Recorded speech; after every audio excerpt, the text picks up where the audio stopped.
Hello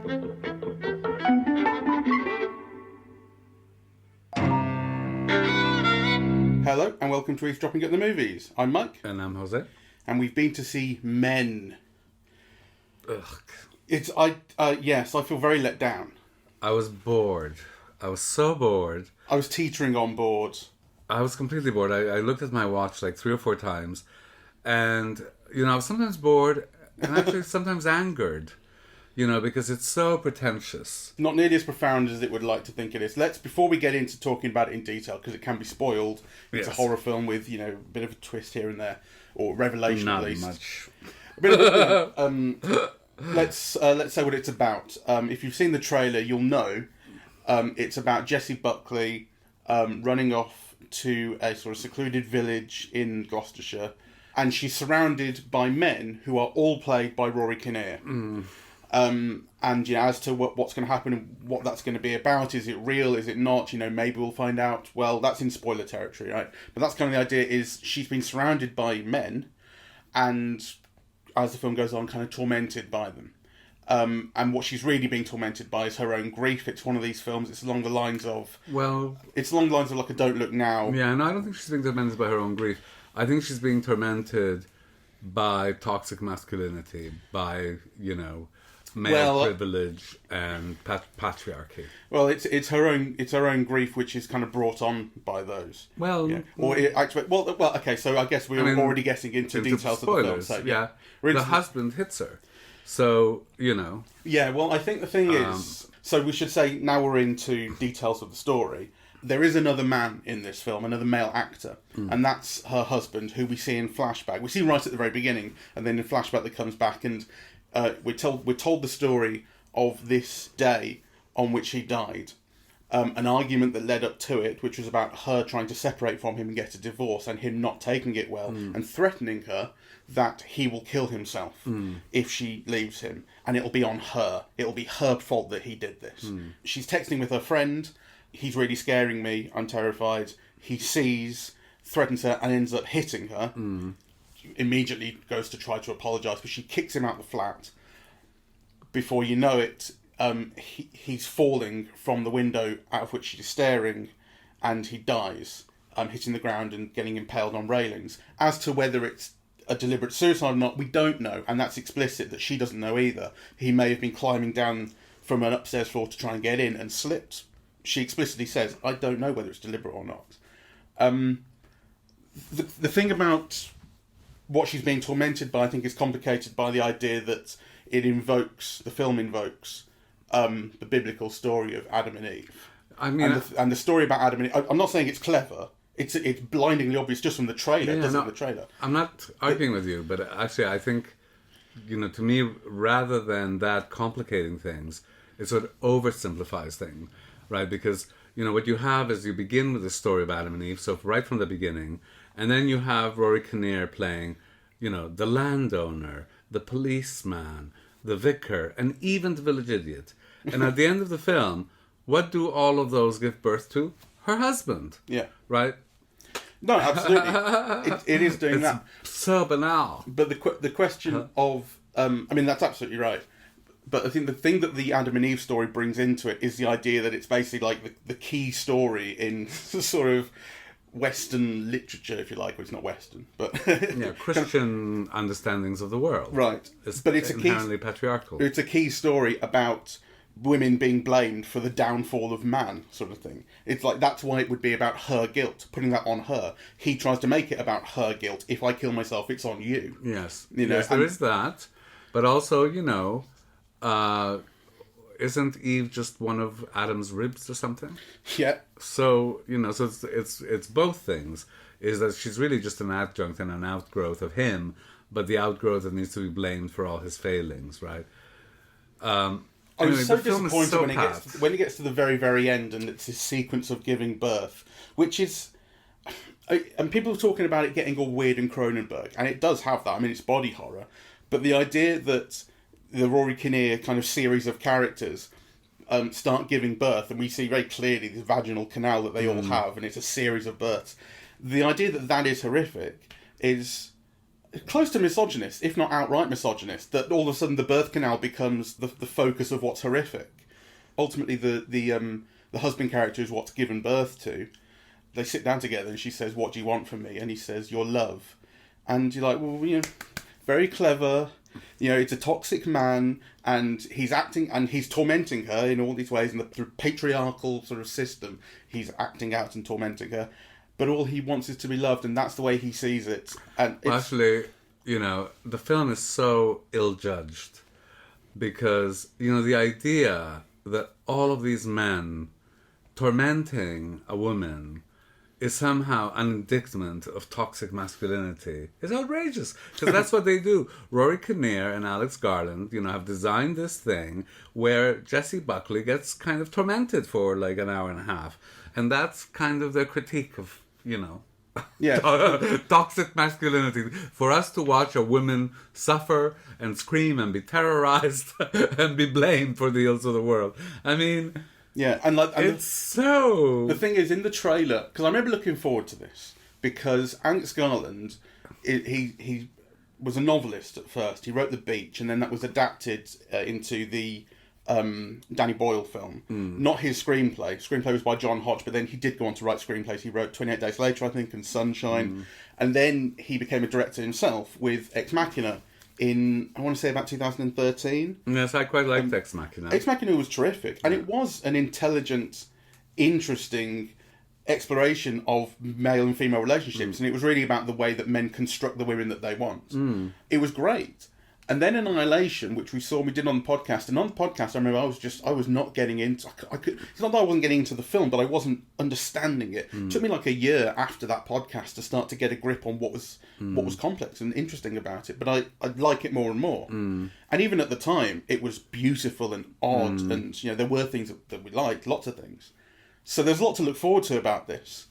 And to find that, the thing about Annihilation is it's a film that I felt was not giving up any answers. It was really on me. This is a film that is full of answers. It's shouting them at you, and they're also banal. I hated it. I really did. I thought it was arrogant and simple-minded, really.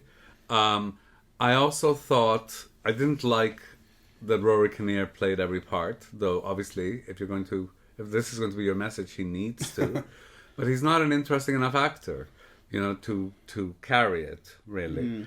And also, I didn't like Jessie Buckley in it, because, she reminds me of one of those, like, I don't know, those 1940s kind of, no-nonsense English actresses, right? So she's not... Although she is Irish. Is she? Just to clarify, yeah. Yeah, okay. It's not just that she's doing a great accent. That is her accent. Well, I never felt she was frail. Yeah. But is that not sort of the point of her? To be... She's kind of polite and everything, but when she sees some bullshit, someone kind of threatening her, she stands up for herself. I never felt she was really terrorized. No, she wasn't much of a scream queen, if that's what you're looking for. And also, there was something very actory about the performances. So, at the beginning, when she and her husband are screaming at each other, I did think, oh my God, this is acting school 101, right? Like, the whole scene. So I just thought there were too many elements that didn't work. And actually, I was never once scared, right? And also I wasn't disgusted. I think, the film did do a good job of creating kind of, a certain atmosphere. When people are saying it's a folk horror, I kind of understand in a way, right? It's rural. There's a lot of oak leaves growing on people's heads. Yeah, I'm being set in that part of Britain as well, where it's a little bit kind of druidy and that sort of thing. But ultimately, there's no excuse for it being so boring, And I really was bored. So this wasn't like an inhalation where you're trying to figure things out and you're worried that you might not be getting it. I mean, I didn't think that I was lost in the film. Yeah, I think I did understand, everything that was being communicated to me. I just thought it was dull. This is a horror film without suspense, without, not very much jolts, without, so it's just kind of an extended metaphor of the utmost banality. Yeah, really. And when I say I was let down, because I said I was looking forward to it, one of the things was that recently we've seen the trailers for it, because it's been on quite a bit in movies that we've been seeing. I think it may have been at the Electric this one time we saw the trailer for it. The last line is Jessie Buckley saying, "What are you?" And then the title comes up, Men. It's like clues in the title. And I remember someone behind us laughing at that. And I thought, oh, come on. But now I'm like, no, I'm with them. It is as stupid as that. And as simple-minded. And it really feels like a capitalisation on, kind of our increasing understanding of what toxic masculinity means, and the fact that the phrase toxic masculinity is made its way into normal conversation these days. But it doesn't do anything interesting with it. It just says, I get it too. It's worse than that, because I think this is a cinematic exemplification of mansplaining. This is, mansplaining as a movie. That should be the title, Mansplaining. Don't you think? Yeah. I mean, here are all these men explaining kind of, why terrorizing this film for 90 minutes is a denunciation of toxic masculinity to, an audience which presumably includes women. I mean, I just think... It's very self-congratulatory. Yes. If you get this film, you're smart, aren't you? Yes, and you're good. I mean, actually, I do think quite a lot of quote-unquote elevated horror has that feeling. Elevated horror is a phrase, I remember Matt Denny talking about it when we were talking about Hereditary the second time. And the idea of elevated horror being a way of separating yourself from regular rubbish horror. That our horror's smart. And we don't really have to scare you to be good horror and all this. Some of it does have that self-congratulatory feeling around it, where it's like, this film is really about grief, this film is really about motherhood, this film is really about XYZ. And these films wear their themes so brazenly on their sleeve that you feel, actually, this isn't that clever. You are just telling me what you think in this kind of lightly coded language. And the fundamental thing that a horror film should do, which is get you invested and get you scared, it's not doing. This really isn't. It has times when it could. I think there are times when it has control of tone and control of atmosphere, particularly early on, before the film develops, that are good. I mean, it does take its time, but when she's kind of on that initial walk around, she goes through the tunnel, which is something you see in the trailer, but it's extended here. I felt quite into it. When she's initially being, followed around by the stalker fella, and you're wondering what's going to happen. Is he trying to get into the house? Again, into it. But it's a film that doesn't go on to build on those promises. I think it's also very poorly made. Because I think for the first little while I was thinking, is this all inside her head? Right? Kind of, what is the external world? What world is being built here? Right? Because, it's so underpopulated and thin and almost like subjective, yeah? I mean, basically her world is just her husband and her friend, right? And then she goes into the countryside and it's all the same person. She's talking to her versions of the same person. So you don't get the feeling that it's a culture or a society, right? So you wonder, is this something that is just... I thought at some point there might be a revelation that it's something, it's so entirely subjective or something. But actually that didn't play out either. So I was very unsatisfied with the creation of this film's particular worldhood. Yeah, so... the thing about Rory Kinnear playing all those characters is central to this question of what is real and what isn't, like what's in her head or what's going on. And you're expecting it to be addressed that these are all the same bloke with the same face. And she seems to notice it every time she sees another Rory Kinnear for the first time. She seems to notice that's what's happening, but it's never anything more than a look. That's no longer. She doesn't say it to her mate when she's on the phone with her. Oh, by the way, I'm seeing all these blokes and they're exactly the same bloke. And when she goes to the pub, Rory Kinnear is 3 different people, and she's talking to them as 3 different people. The cop, the vicar. And the closest thing is we ultimately get this thing. We can take it how we want, but this idea that they are representatives or versions or instances of the same thing, because the injury that they sustain, which is the long injury that splits the arm in two, they all then have from then on. But it's something that's kind of up for interpretation. what we get is this night of madness that this all takes place on, and it's all in one night, because the friend says, I'm coming, and then it has to happen before she gets there, all this stuff.